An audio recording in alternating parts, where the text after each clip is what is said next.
Isang gabi, nakatulog ako na may namumuong hinanaing daing sa isipan. At sa aking pag-idlip ay bigla kong nasilip ang tatlong magkakaibang pintuan.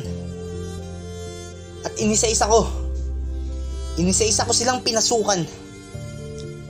At dito nagsimula ang paglalakbay ko sa paghahanap ng hustisya at kapayapaan. Pinasok ko yung una. At sa aking pagpasok ay dito bumulagta ang kasakiman. Kwartong nagpapakita sa akin ng matinding kagaguhan. Mga taong hinahalay ang ating sariling bayan, mga paang ang tinatahak ay maling daan. Bisyo, yan ang pangunahing problema ng silid na ito. Nagpakalunod sa alak, lumipad kasama ang mga usok, nagpakabusog sa bato. Mga taong hindi kilala ang hustisya sa sarili ultimo. Kaya di ko napigilan, lumabas, tumakas, nilisan ko yung kwarto. At sa aking paglabas ay may biglang bumukas ang pangalawang silid na aking pinuntahan. At doon ko narinig ang musika ng kaguluhan, mga luhang sumasabay sa melodiya ng kahirapan, pag-ibig na hindi na matagpuan kung nasaan, kapayapaang sa puso'y hindi na bumalik mula sa kanyang paglisan. Kaya sumigaw ako, nasaan ba ang kapayapaan? Nasaan ba ang hustisya? Bakit sa paghanap ko, krimen at kaguluhan ng aking nakikita, nasaan ba ang kapayapaan? Nasaan ba kasi ang hustisya?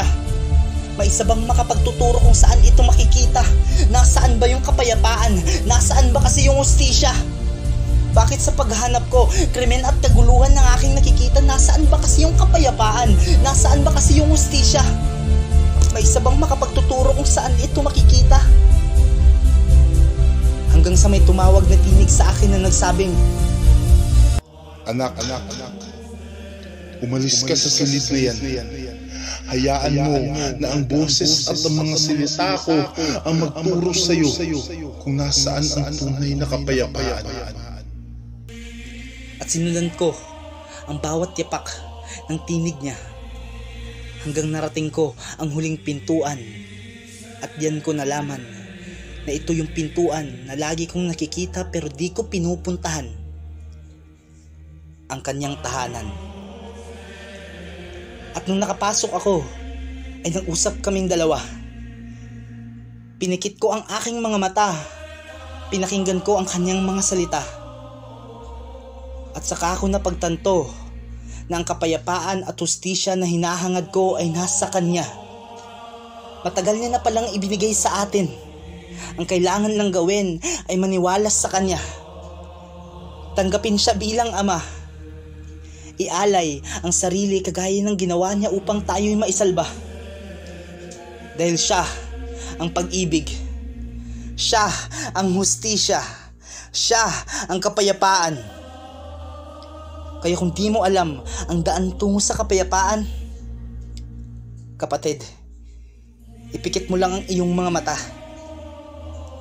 Lumapit ka sa kanya at hayaan mong siya ang maging paatungo sa kapayapaang sayo'y nawala.